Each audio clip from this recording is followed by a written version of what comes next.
Bismillahirrahmanirrahim. Assalamualaikum warahmatullahi wabarakatuh.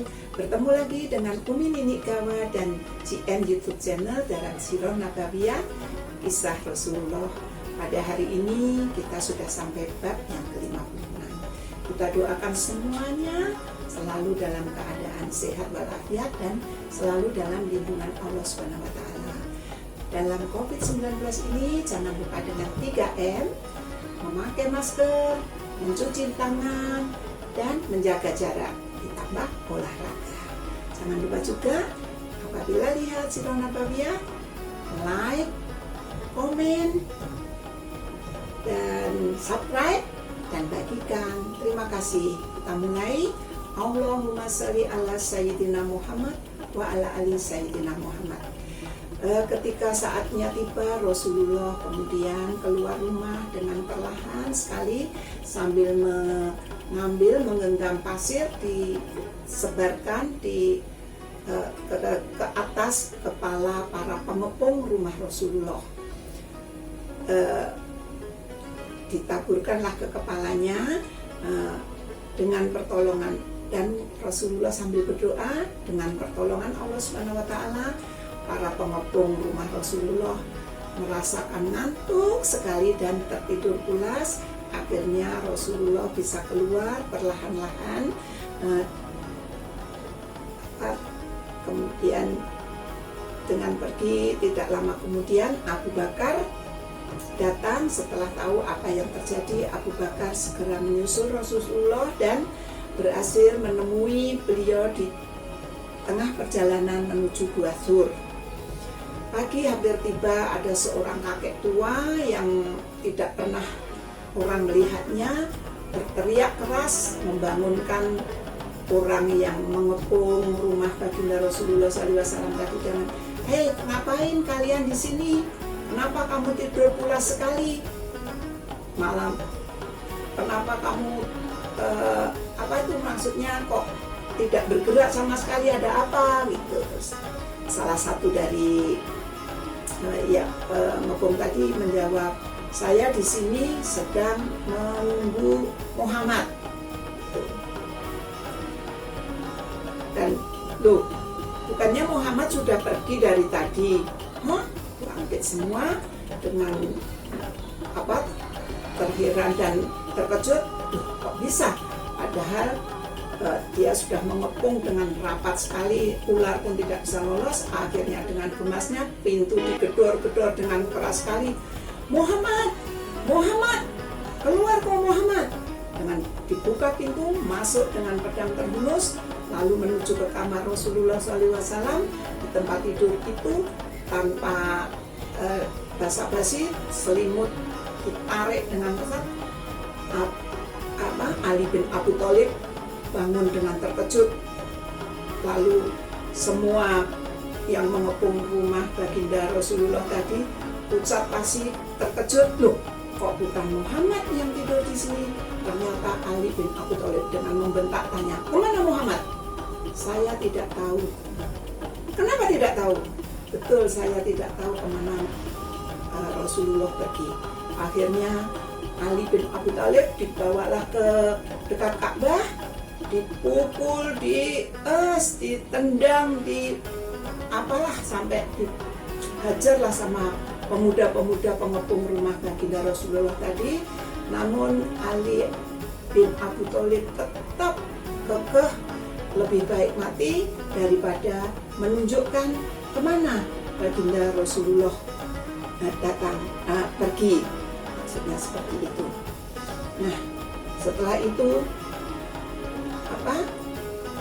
dengan putus asa, akhirnya para pemuda yang menghajar Ali bin Abi Thalib melepaskan Ali bin Abi Thalib yang telah bertahan demikian beraninya. Saat itu Rasulullah dan Abu Bakar tiba di Gua Thur. Selama perjalanan, Abu Bakar itu sebentar-sebentar berpindah ke depan Rasul, ke samping Rasulullah, ke belakang Rasulullah. Akhirnya Rasulullah bertanya, ada apa Abu Bakar? Kelakuanmu kok aneh sekali? Iya Rasul, aku melindungi baginda Rasul karena takut ada pengintai yang mengikuti kita. Saya berpindah itu supaya Rasul lebih aman lah, Abu Bakar seperti itu. Saat itu Rasulullah berjalan kaki dengan ke Gua Thur bersama Abu Bakar itu dengan kaki telanjang, padahal Rasulullah tidak pernah memakai lompen atau selop, sehingga kaki Rasulullah banyak terluka, dipenuhi dengan luka. Setibanya di Gua Thur, Abu Bakar meminta Rasulullah untuk menunggu di luar, dan Abu Bakar masuk karena Gua Thur itu adalah gua yang tidak ada orang berani masuk, sehingga gua itu sangatlah banyak dihuni oleh binatang-binatang buas dan binatang liar, dan berbisa seperti ular, kalajengking, dan lain sebagainya. Abu Bakar pun masuk dan membersihkan gua itu dengan tanpa menghiraukan bahaya apapun.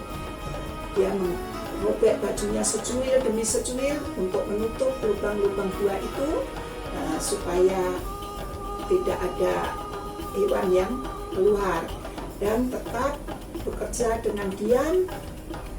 Abu Bakar akhirnya mengangkat batu, dan batu yang diangkat dan dipindah itu tadi ada ular yang menggigit. Sakitnya sampai membuat kepala akan pecah, namun Abu Bakar tetap melaksanakan membersihkan gua tadi. Setelah itu setelah selesai, Rasul pun masuk. Karena capeknya, Rasulullah SAW tertidur di pangkuan Abu Bakar. Abu Bakar yang digigit ular tadi amat sangat sakit sampai air matanya menetes, dan salah satu tetesan air matanya mengenai Rasulullah, sehingga Rasulullah SAW terbangun dan bertanya, "Ada apa Abu Bakar, kamu kok menangis?" "Iya Rasulullah, tadi waktu aku membersihkan Gua Thur, aku digigit ular dan sakit sekali." "Kenapa?" Rasulullah langsung bangun. "Kenapa kamu dari tadi tidak bilang, tidak cerita, baru sekarang?" Akhirnya Rasulullah luka yang digigit ular tadi diusap, lukanya yang bengkak dan sakit tadi seketika sembuh. Abu Bakar ditanya lagi sama Rasulullah, "Mana pakaianmu?" Abu Bakar menceritakan apa yang terjadi tadi, yang disobek secuil-secuil untuk lubang. Akhirnya Rasulullah berdoa kepada Allah, "Ya Allah, letakkanlah Abu Bakar kelak pada hari kiamat pada derajat."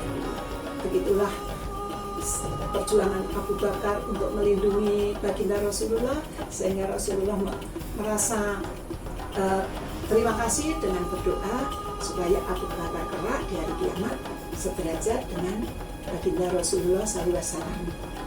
Di Mekah, musyrikin Quraisy tampak panik. Para pembesar berkumpul sepagi mungkin, dengan segera pasukan berkuda disebar ke seluruh kota dan keluar ke pelosok desa untuk mencari baginda Rasulullah SAW. Mengapa Muhammad sampai bisa lolos? Padahal pengepungan rumah baginda Rasulullah tadi pengepungan rumah Muhammad itu sudah amat ketat sekali. Ular pun tidak bisa lolos. Teriak seorang pembesar. Semua orang terdiam. Mereka berusaha mencari jawaban, namun tidak ada seorang pun yang bisa menjelaskan apa yang terjadi. Sudahlah, itu tidak penting. Akhirnya seseorang berseru, "Sekarang yang paling mendesak adalah menemukan Muhammad secepat mungkin. Ada yang punya usul? Panggil pencari jejak paling ahli di kota ini, suruh dia melacak jejak Muhammad." Usul dia segera dijalankan. Pencari jejak yang amat ahli itu pun mengikuti jejak yang ditinggalkan oleh Rasulullah SAW. Namun pasukan bersenjata lengkap tadi mengikuti di belakangnya dengan wajah yang tidak sabar. Sebagian besar dari mereka adalah pemuda yang mengepung rumah baginda Rasulullah tadi, pencari jejak menarik nafas sambil menggelengkan kepala. Jejaknya tidak ada karena sudah terinjak-injak oleh orang yang lewat lalu lalang. Wah, gawat sekali. Gemas seseorang, apa kau punya usul lain mencari jejak? Siapa sahabatnya? Kita bisa bertanya kepada sahabat Muhammad yang paling dekat. Semua orang Quraisy saling pandang dan serempak bergumam, sahabat Muhammad adalah Abu Bakar.